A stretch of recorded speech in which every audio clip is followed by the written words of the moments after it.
Good afternoon, everyone. We are taking a few seconds for giving opportunity to everybody to join. We'll start promptly in a minute or two.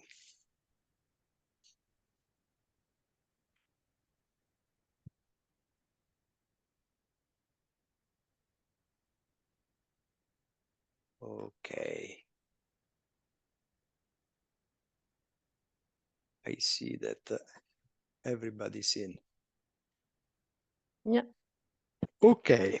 So again, welcome to the first webinar of which is jointly organized by the CEPR Research and Policy Network on European Economic Policy and the EMU lab at the European University Institute. I'm Giancarlo Corsetti, I'm professor at the UI, and I am here with a double hat, the coordinator of the RPN of the CEPR and the coordinator of the EMU lab. So this is the first of a series of webinars that Laura Bottazzi from University of Bologna that you see on the screen and I are designing for this academic year. At the end, we'll tell you more about the next meetings. It will be, a full year in which we'll try to cover many policy relevant issues with academic contributions. And we are ambitious. We would like to bring from academics ideas, schemes, advice that could push forward the debate on European economic policy, integration, and in general, issues relevant for Europe. Now, today I'm especially pleased to welcome Roberto and Luca, starting unavoidably with a webinar on fiscal issues. We will not cover only fiscal issues, of course, but it was the obvious start, and we'll have them revisiting a very important literature, basically academic work trying to study carefully what we can learn from episodes of past consolidations or past attempt to stabilize the debt, to correct fiscal imbalances. This, of course, is an enormous literature plagued by a number of methodological issues that have been addressed over time. The paper, as you will see, will unavoidably go into some of the methodological detail, but relative to many other papers, this paper is taking a very novel stand, trying to question some of the results that for a long time has sort of been considered as a reference point. The idea that fiscal consolidation based on the spending cuts would be more effective, both in terms of stabilization and effect on output than tax-based consolidation. So I think I said everything I wanted to say. I don't know whether, Laura, you want to come in, but there will be opportunities later on, or at least to say hi. No, just let me say that I'm really happy to be part of this initiative.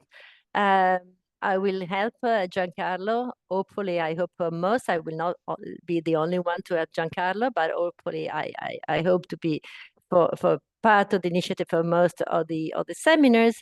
And of course, since we will be following the flow of events, okay, in any case from the economic policy stance, we might be forced sometimes to have more than one seminar in a month, but you have to be patient, okay? So we will try to be as efficient as possible in organizing this web seminar. So thanks a lot. I leave Giancarlo. Thank you. So, okay, so coming back, this seminar will be in a format without a discussant. So we welcome questions and comments. Can you please synthetically write them in the chat, and I will convey the questions and comments to the authors. If there are urgent clarification questions, just flag that so I can maybe interrupt Roberto's presentation, or we'll have plenty of time in the second part of the seminar for question and answer. Actually, Roberto promised to be very synthetic, so we'll have 20, 30 minutes of presentation. So this will leave us ample time for question at the end. And of course, for rejoinder by Luca as a co-author. Okay, Roberto, I think the floor is yours. Thank you very much for inviting me. Let me try to set up the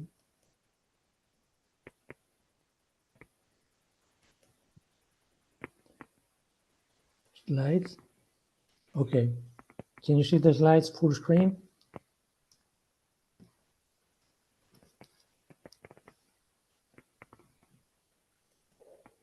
Can you guys see the slides full screen? Not now, because they're not.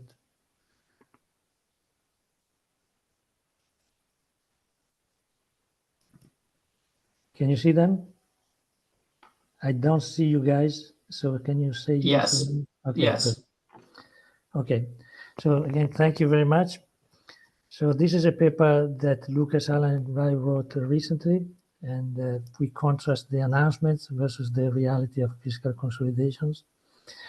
So the literature, as Giancarlo said, is sizable, so I'm not going to go through it in the interest of time, but it's literature on the effects of spending cuts versus tax increases. And it started early, possibly the first one is by Giavazzi and Pagani in 1989. To avoid any misunderstanding, I was also a contributor to the literature, and this paper is does not reach the same conclusions as this paper, okay, as Alesina and Perotti in 1995. And obviously, an important recent contributions in this literature is by Alesina, Favaro, and Giavazzi that I will talk about later. So just to preview the conclusions and to set up the stage.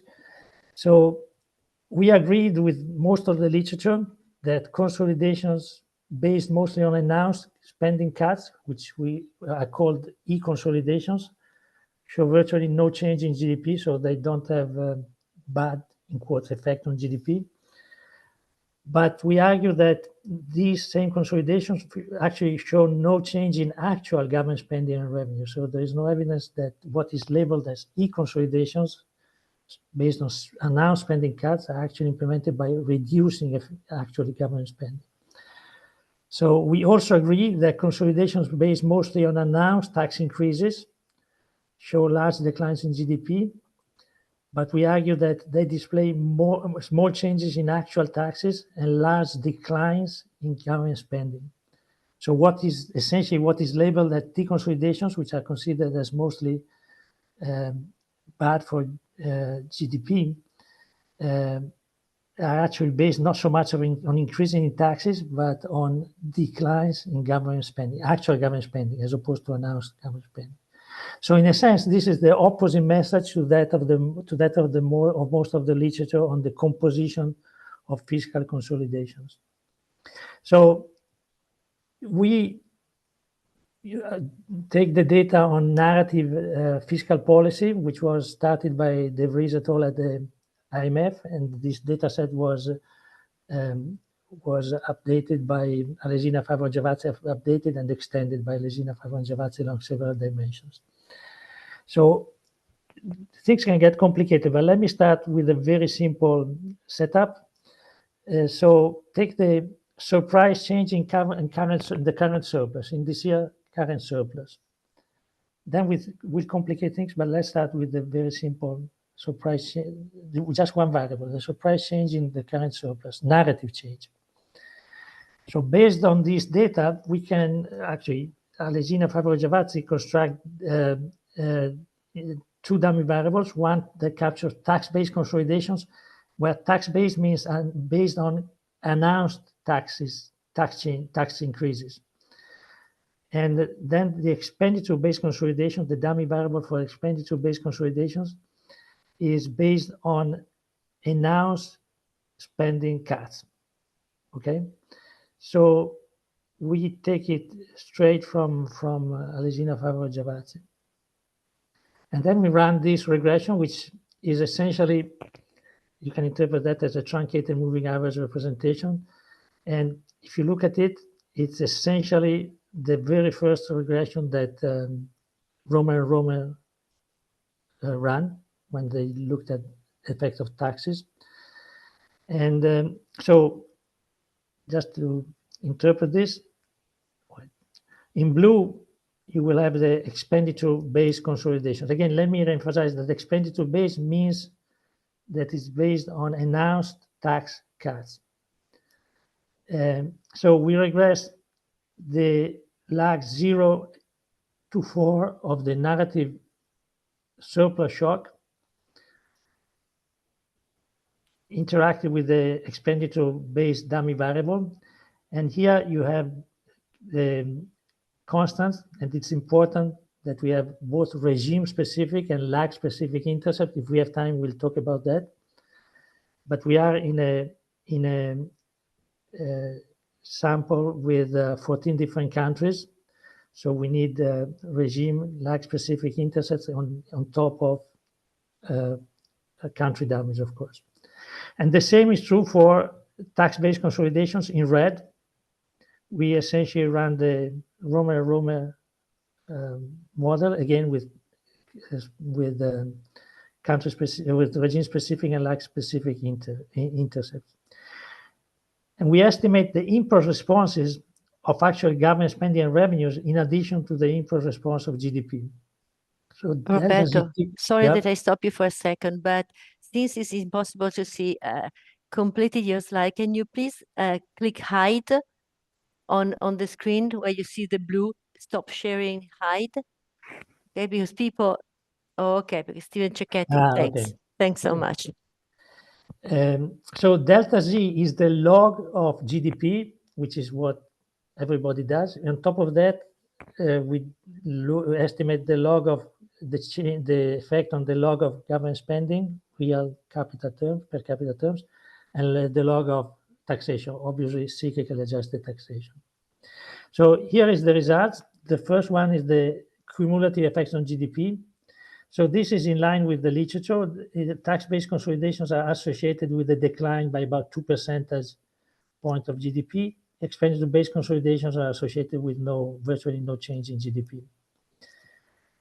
Now, I think the interesting result, essentially, this is our paper. This square here is our paper, essentially. This is the response of government purchases. So government consumption plus government investment in real per capita terms, the log of that.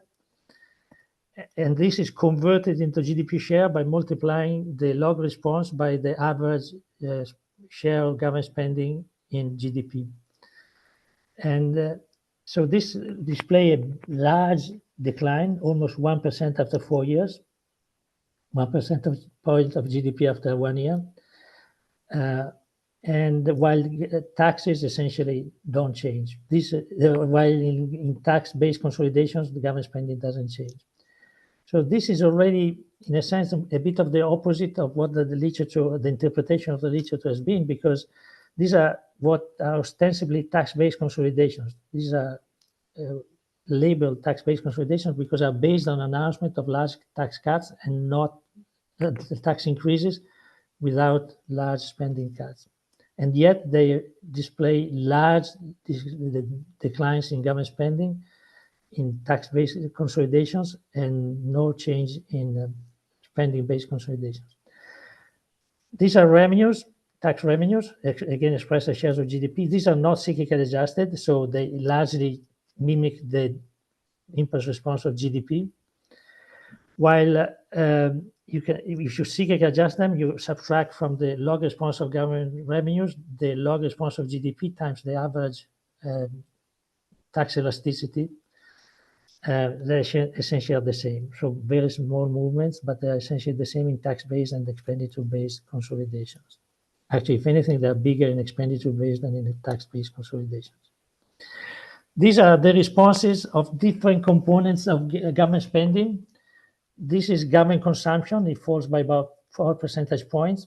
This is government investment. It falls by about 4 percentage points of GDP in tax-based consolidation. The sum of the two is what we saw before. It's 0.8 percentage points of GDP decline in tax-based consolidations and virtually no movement in expenditure-based consolidations. This is total government spending. So it includes transfers. and you have to adjust the transfer component. You have to cyclically adjust that. And again, large decline by about 1 percentage point of GDP after 3 years, after 4 years, in tax-based consolidations, and no change in expenditure-based consolidations. So again, to make the same point that I made before, consolidation based mostly on actual spending cuts, which were labeled deconsolidations because the label was based on announcement of spending cuts or tax increases, are associated with large declines in GDP. Consolidations that exhibit very small movements in tax revenues and expenditure, which were labeled e-consolidations because the label was based on announcements rather than actual behavior, are associated with virtually no change in GDP. So again, we interpret this as the kind of opposite message to that of most of the literature on the composition of fiscal consolidations. Now, there are few investigations of the differential behavior of government spending and revenues in tax-based and expenditure-based consolidations, as opposed to investigation of GDP. Most of the literature focuses on the effects on GDP. There are few investigations that we are aware of the effects on actual government spending and revenue. So that we are aware of two results by Alesina Favre-Giavazzi and by Bethma et al., who look at government spending as dependent by actual government spending. But the fundamental difference is that they look at government spending divided by GDP, not to log of GDP. And this makes a difference because, and in fact, they do have that in expenditure-based consolidation, government spending goes down as a share of GDP, while in tax-based consolidation, it doesn't change. So that seems consistent with the labels and inconsistent with our own results. But the dependent variable in these regressions is G over Y. So think of a situation in which Y goes down in tax-based consolidations, and the denominator of G over Y goes up, it goes down, and so the ratio goes up or stay constant. So that's why you have this inverted result here, the relative to our result. So G over Y is influenced by the endogenous response of Y. So it's essentially the response of log G minus the response of log Y multiplied by the average share G over Y, essentially. So it's influenced by the large response of Y, negative response of Y in tax-based consolidations. So you can't see the decline in G in these cases because the denominator goes down much more than the numerator, and so the whole ratio goes up. But actually what is happening is that G is going down. And if the narrative shocks are correct, the causal effect is G, the decline in G. So you might ask, well, this is regressions of log of GDP, log government spending, log of tax revenues on current, on shocks to current surplus and lags of it. How about announcements? So these are 81 is surprise announcements about future surpluses. So here we borrowed the specification of Alesina Favre-Giavazzi, and the obvious thing to do is, and the correct thing to do is to include lag 0 to 1 also of announcements of future changes to future surpluses.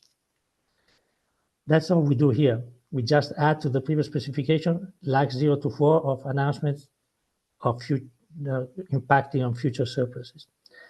Alesina Favre-Giavazzi also have the so-called fiscal plans that connect surplus announcements about future surpluses to current announcements. So this is a kind of fiscal rule that implies a systematic relationship between current announcements, UT, and announcements about future surpluses.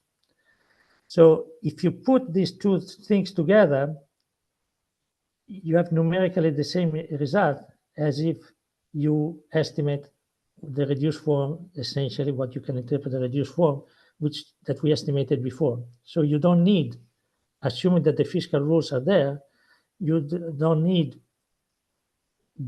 even need data on future announcements, because there is a linear systematic relationship between current announcements and announcements for future surpluses. You don't even need to estimate plans because they are incorporated here. And you get the point estimates and standard errors directly from that OLS estimation, from this OLS estimation. Now, we checked for the robustness of our results along several dimensions. We excluded one country at a time because with this panel data with few countries, some of which have much more variable fiscal policy than others, it's important to make sure that things are not influenced by few countries like Ireland, Finland, which have shown a large variation in fiscal policy, and that's not the case. We also tried with local projections, and we several specification of local projections. We present one here, and essentially we get exactly the same result. Large GDP declines in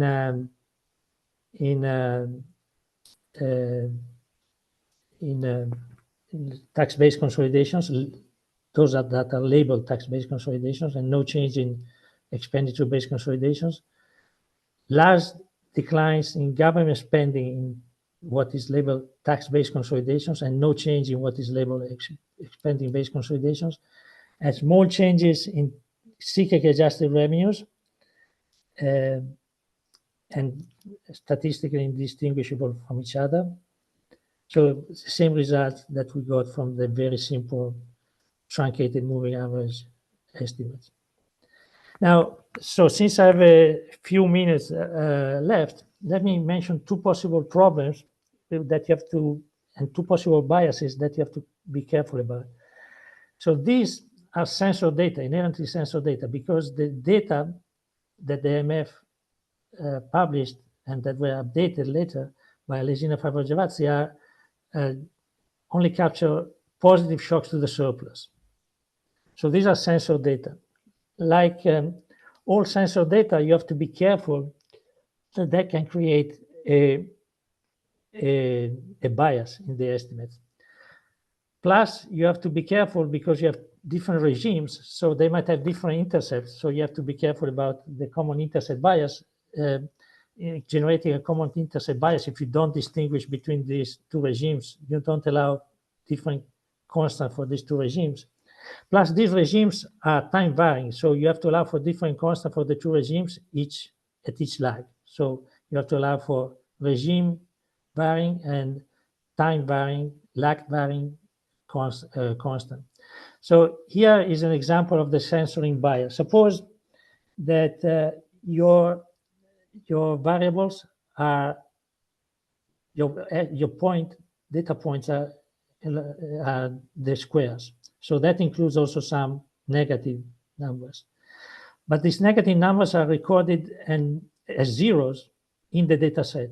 So essentially what happens is you are translating these observations to the vertical axis where they have a value of 0 for UT.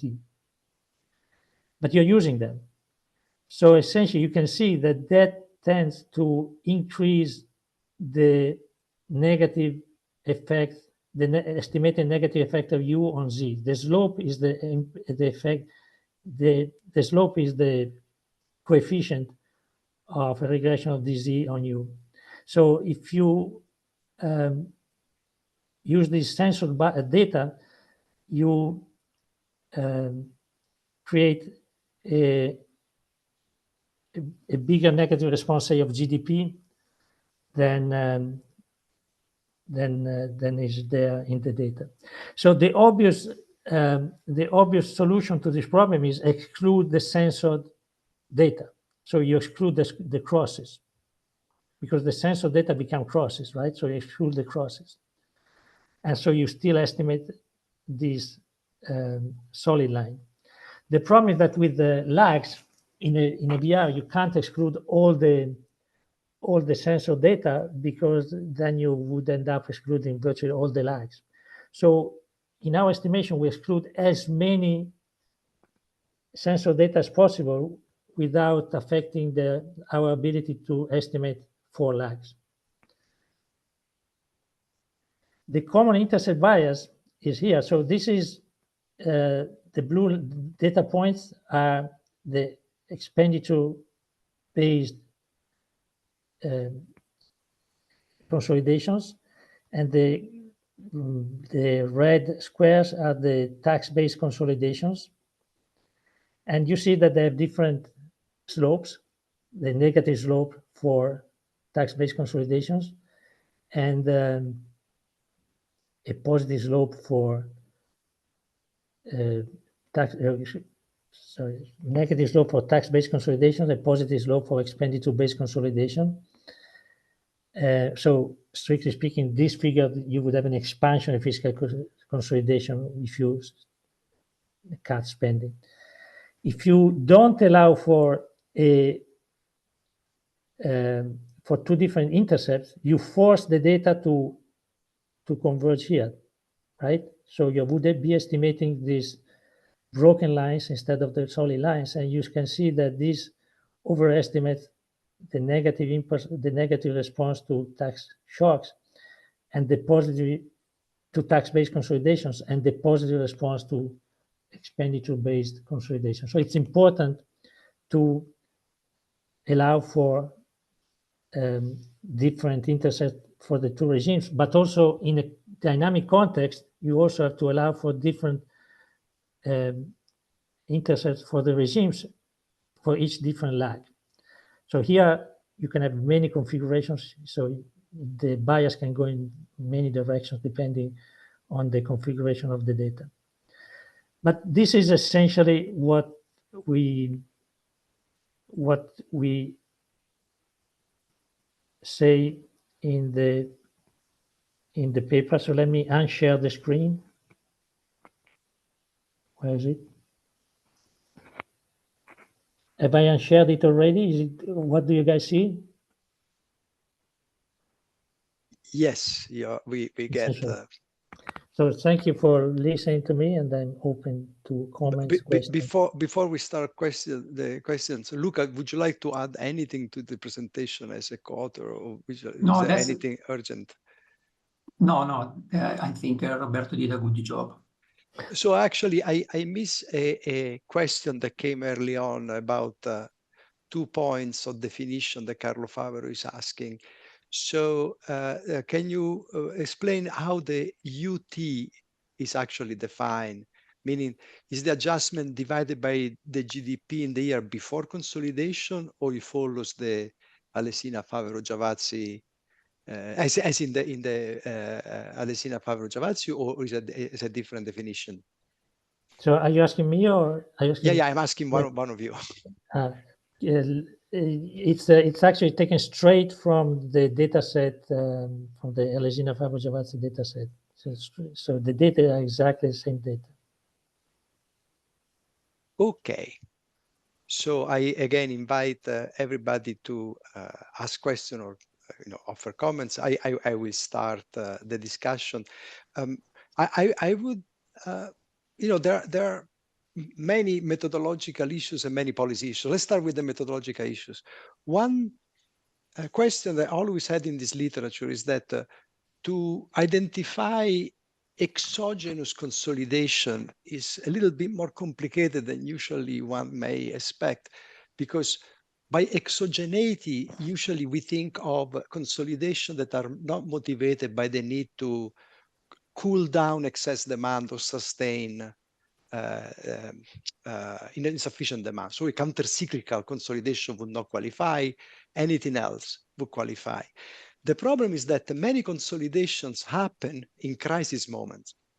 So, for example, of the 60 consolidations in the Vries paper, only 39 are, of the 60 cases that they have in their sample, I found at least 12 cases that are clearly occurring during a crisis, which means that the output is falling, there is turmoil in the financial market, the government may feel obliged to show action, to cut spending, right?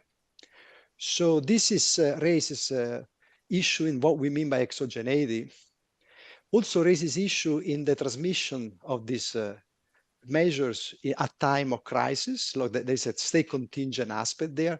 And of course, there is also a political economy dimension, because decisions and following up may be different, in a crisis than under circumstances that may dictate for a change, for example, in the ideology or the political leanings of the government.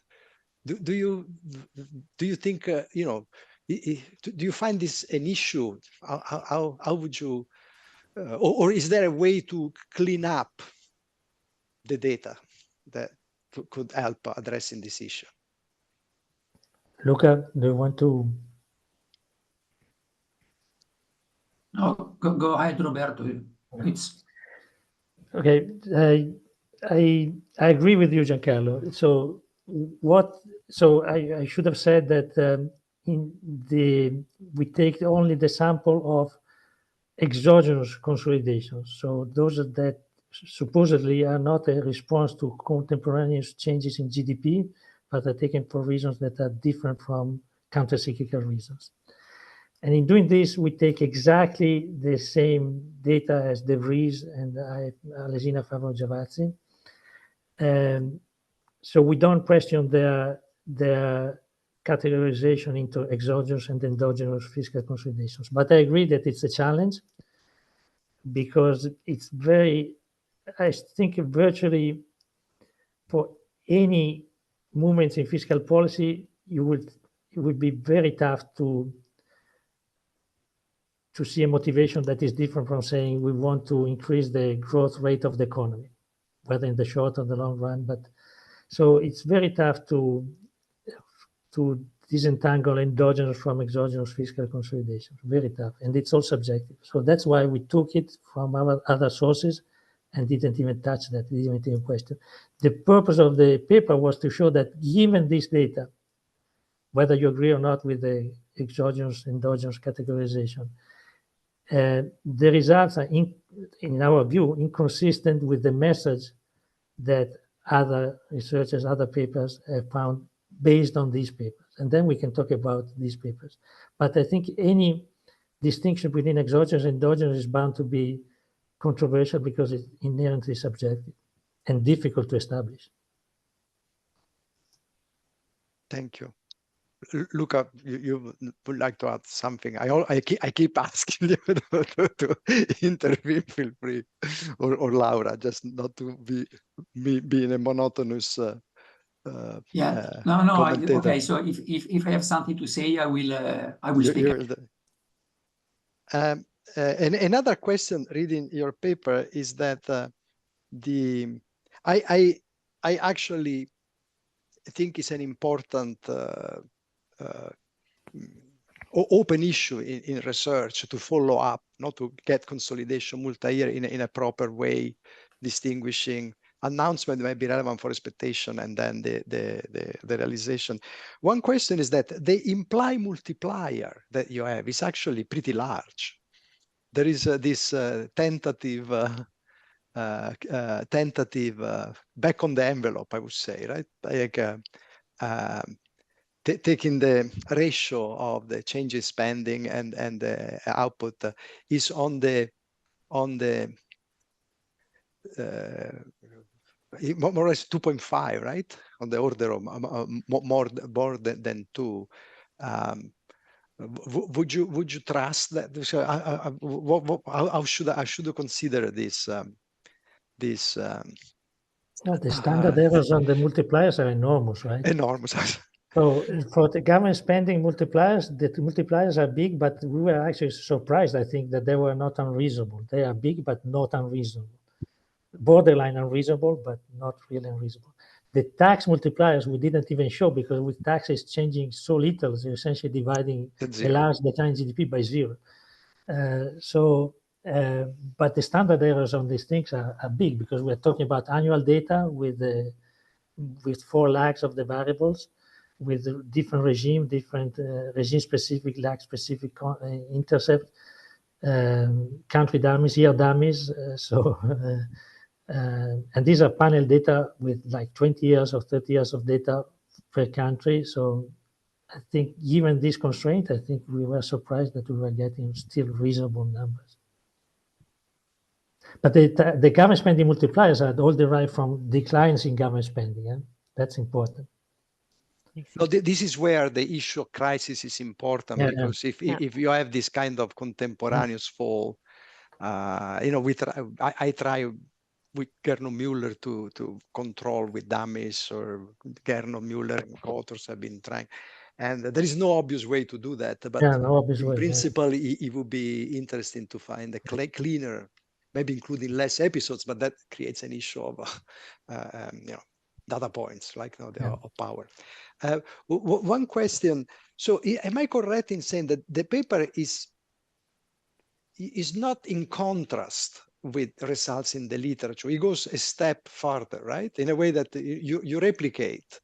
Can you clarify this? Apart from the investment, on the investment, you had really a divergent answer. But in terms of nesting the result that we have so far, you converge. It's just the fact that they are partial results. Can you clarify how do you position this paper? Because that they converge, they have the same message. Because it's important to understand that what is called spending-based and tax-based consolidations are based on announcements of spending cuts and tax increases. Now, announcements don't have necessarily to be carried out. And if you believe our results, it's exactly the case that announcements are not carried out. Because what is called tax-based consolidations based on announcement. So tax-based consolidations are those consolidations that are based on announcement of large tax increases without changes in government spending, essentially, or small changes in government spending. We found that instead, these tax-based consolidations are based on virtually no change in taxes and large cuts in government spending. In actuality, these are no consolidations at all. They're essentially, so they're consolidations, but based on government spending cuts, not tax increases in actuality. So if you look at the behavior of actual government spending and taxes, it's the opposite of the announced government spending and taxes. So it is in contrast with the message, because the message of the literature is that if you do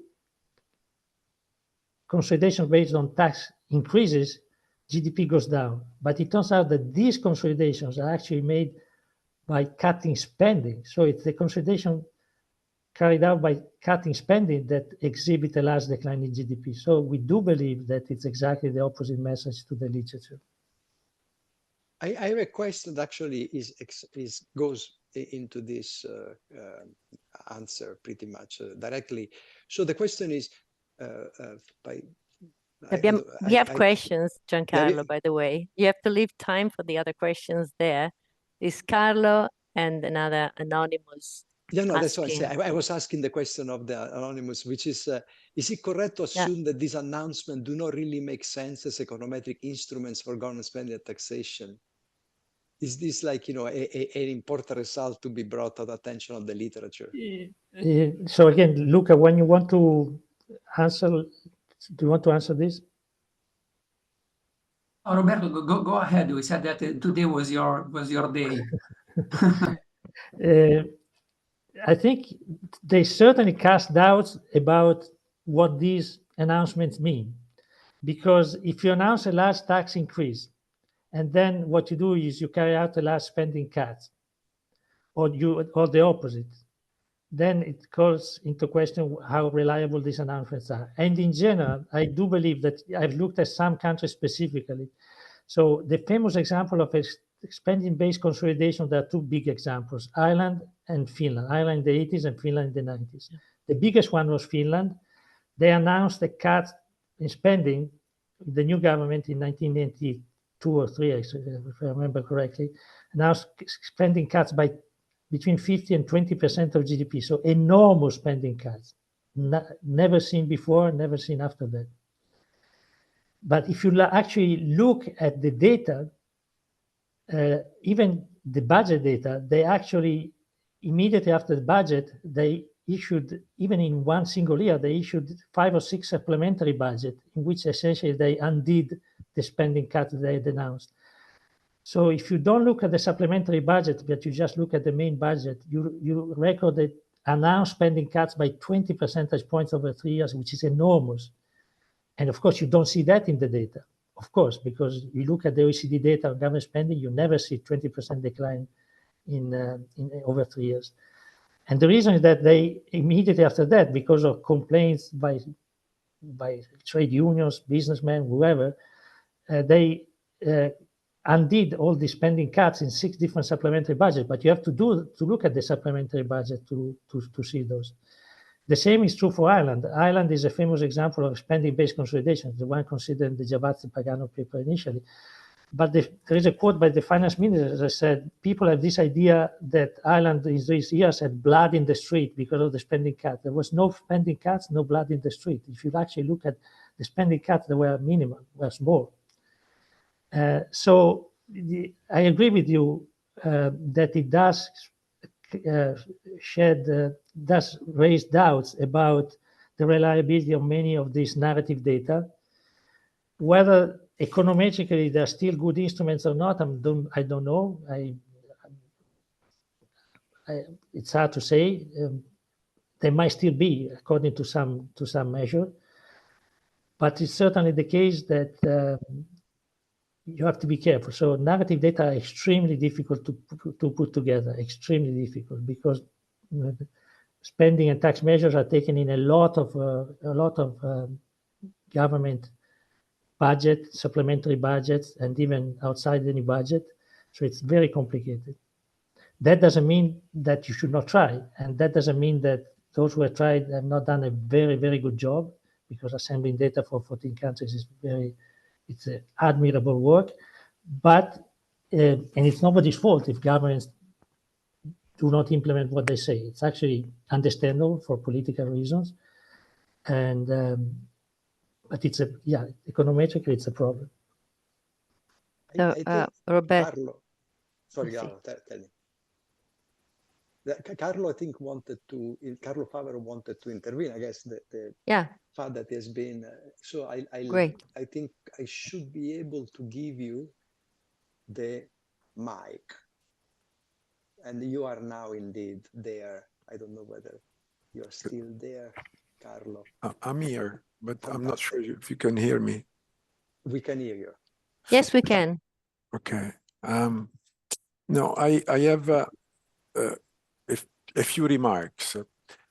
So the first one is, so your shocks are rescaled by GDP. This is a question. Is a question.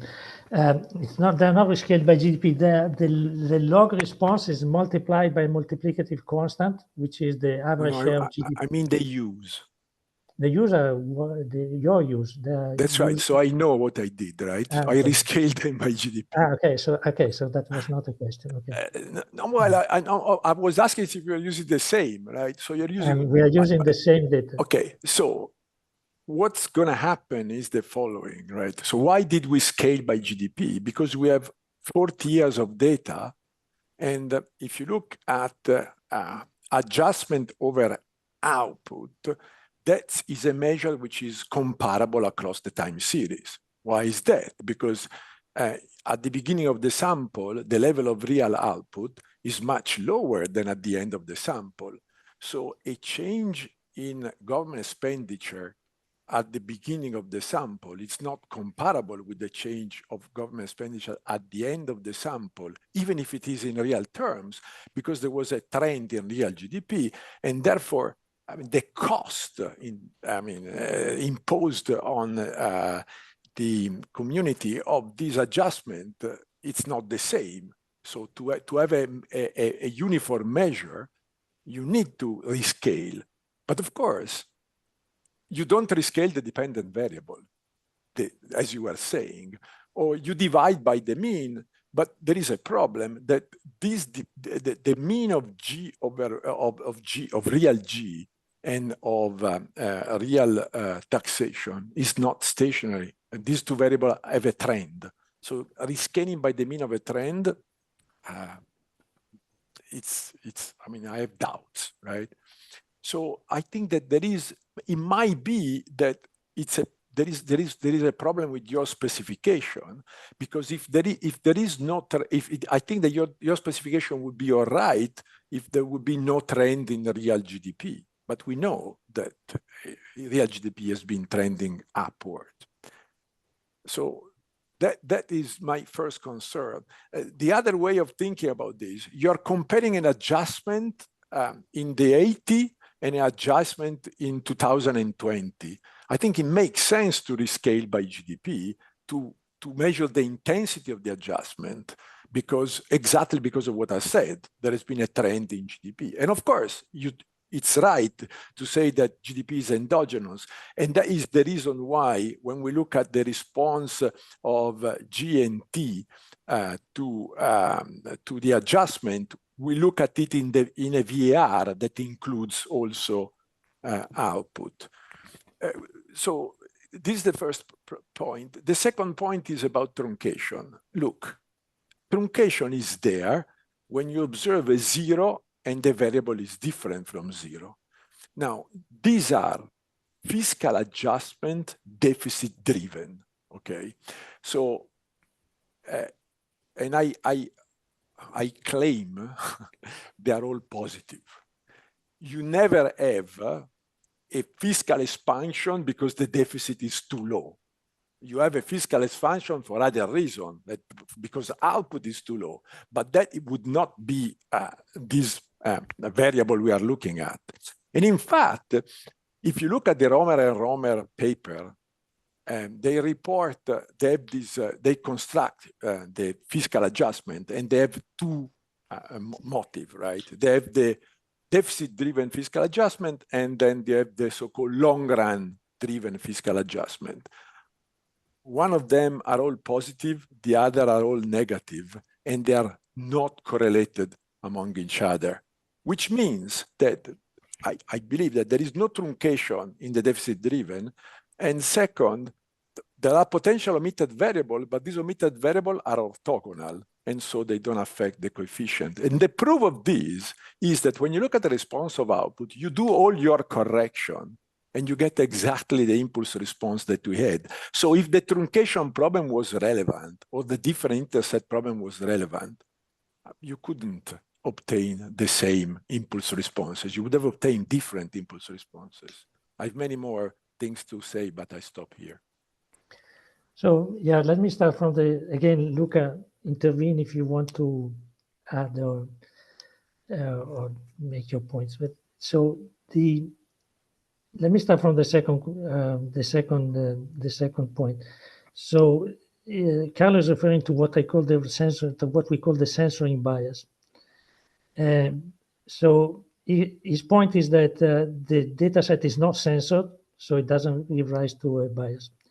So I think you're right that in the GDP response, these various possible biases that we identified turn out not to be important empirically. So it's an empirical question. Are they important or not empirical?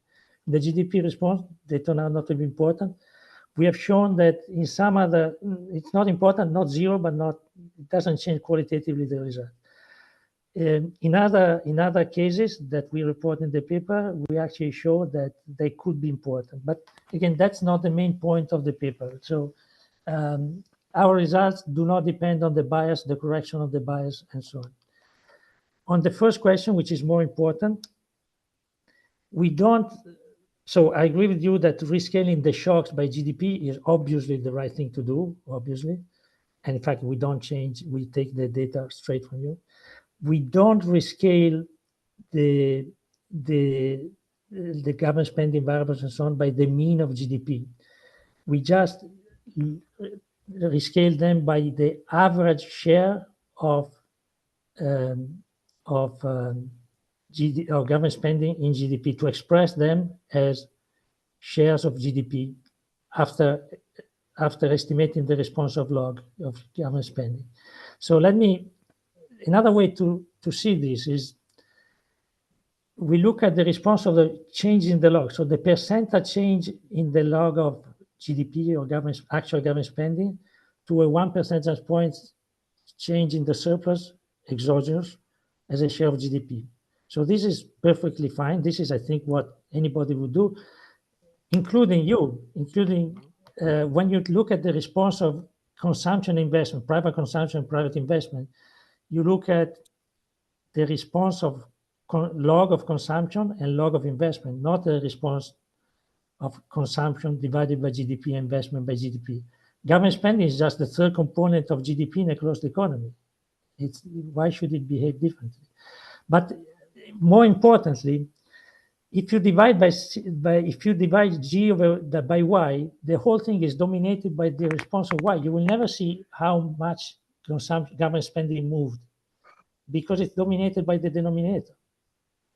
So you want to have a chance to discover the response of G versus the response of Y. Then you can find the response of G over Y by subtracting the response of log Y from log G and multiply this by the average share of G over Y. But if you estimate the response of G over Y, it's going to be dominated by Y, a denominator. And that says nothing about what the government did, the policymaker did. The policymaker chooses G, doesn't choose G over Y. So you will never see whether G is going up or down because it's dominated by the denominator.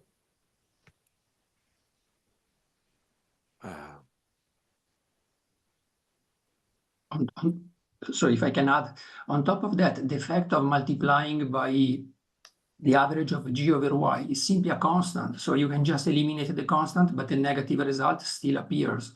It's simply to rescale everything to say something that is related to the variable that other people have used, which is G over Y.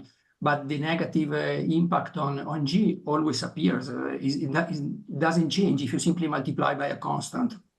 It's always there. This is exactly why it's wrong. Because Yeah, exactly. G over Y is a trend. And of course, you cannot take the trend away by dividing by the constant. But that's it. No, of course. That's it. Of course. I mean, sorry, if I can intervene, I think that was the point of Carlo. So if you multiply by a constant, of course, the problem still remains. And if there is a trend, you're not going to take account of it. That's, I think, was Carlo saying. There is no trend in the chart in the log change of government spending that which we estimate. The log change in government spending, Indeed, which is our dependent variable, there's no trend. That's our dependent variable. It is exactly as delta log C or delta log I. So delta log G is exactly the third component of output. I think let me. So this is clearly something to have more thinking, I guess. In your submission, maybe you will have to deal with something. I was also asking whether the G over Y is trended. I think it's pretty stable, but I haven't checked the results. But we have basically a few minutes before the end. I would suggest if we could wrap up the seminar on 2 dimensions. One is where do we stand in the literature? No, many students, researchers are following us. What would be a direction to bring this literature? And most important, if you have a sentence for policy making, what is the main message of this paper? Let's be ambitious. That's very ambitious. Both are dangerous questions. On research, I think our impressions after working so much with the data is that the data, better data, as it is always the case, is better. That's not particularly insightful. But in this case in particular, better data is fundamental, probably. And on the policymaker, well, I think, let me take a step back. I think, and I know that I'm going to be controversial here, but I think if you take 2010-11, the debt crisis, there was a consensus that government spending cuts is what you have to do.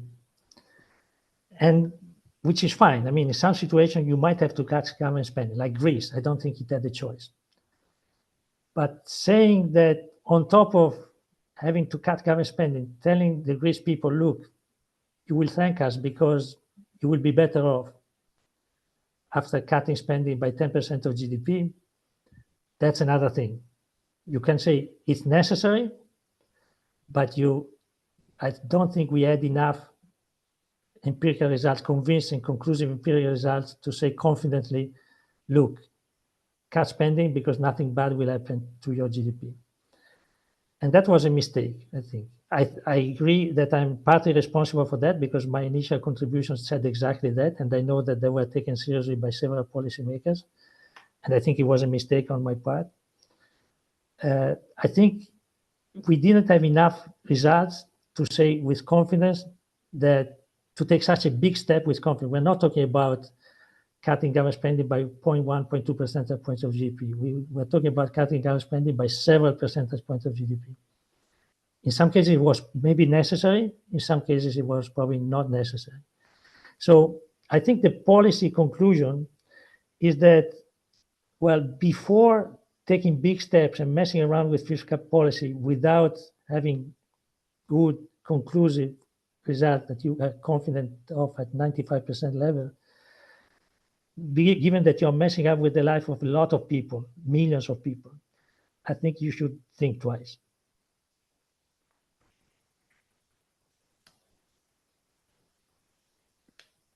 Well, let me tell you that people thought that those results were sufficiently stable and good to run a policy on that, to tell the truth. So I wouldn't be so bad. Still, we have to, you see, there are discussions regarding these results. So we still have to solve the issue on the final results of it. So better data for sure are going to be highly relevant. So I completely agree with you. There is still an important byproduct of this discussion, which is not so much T and G, is actually the content of both. Maybe that will be important to think about also. So this is a direction in which the literature has gone, and today, from the Draghi report on, I think is also there will be issues in trade-offs between the different items on both sides, right? Like on investment, consumption, these are not really informative categories. You need to go inside each of them to understand what is going on. Okay, I think we are perfectly on time. We can bring this to a close. This last nice conclusion, informative conclusion by Roberto. I have to say that in front of Bernanke, I heard you for the first time taking responsibility for the early result at the Fed inner seminar on the EA, but I guess it's important to actually bring in data, bring in work, although controversial, as Carlo was pointing out, to corroborate this point. It's a beautiful introduction for our next webinar, which will be run by Angeletos and co-authors. Can deficit finance themselves? Which actually is a paper which is completely symmetric. So I could relabel the title, Can Austerity Be Self-Defeating? And I think this also a contribution that sort of make you think that the exogenous impulse in fiscal policy will have lots of endogenous consequences on the economy that should be sort of carefully assessed before taking, again, as Roberto was saying, should be carefully assessed before moving into different decisions. So this will be on a month, more or less a month from now, and there will be an extra one on government guarantees on bank lending, together with the European Financial Architecture RPN, but the date we are discussing because there is a little bit of congestion in dates. I should. Laura and I, we're going to thank our speakers and the audience. I think it's been a very good start. I don't know whether, Laura, you want to conclude, but... So no, really, thank you so much for the discussion. It was really insightful. We had to add also another seminar reality in November, so with Lorenzoni. So we are still organizing on that again. So we are keeping the same in some way, the same topic, and we are going to discuss that in November. Okay, so but thank you so much for being here and for the speaker. Thanks so much. Thank you for inviting us. Thank you very much. Thank you. Thanks. Thank you, and stay tuned about our announcement. Bye-bye. Thanks. Thank you. Bye.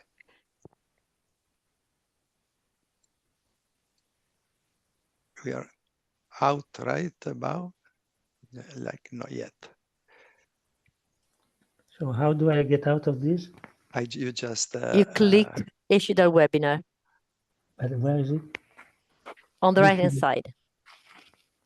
Leave. It's in red. Yeah. It has been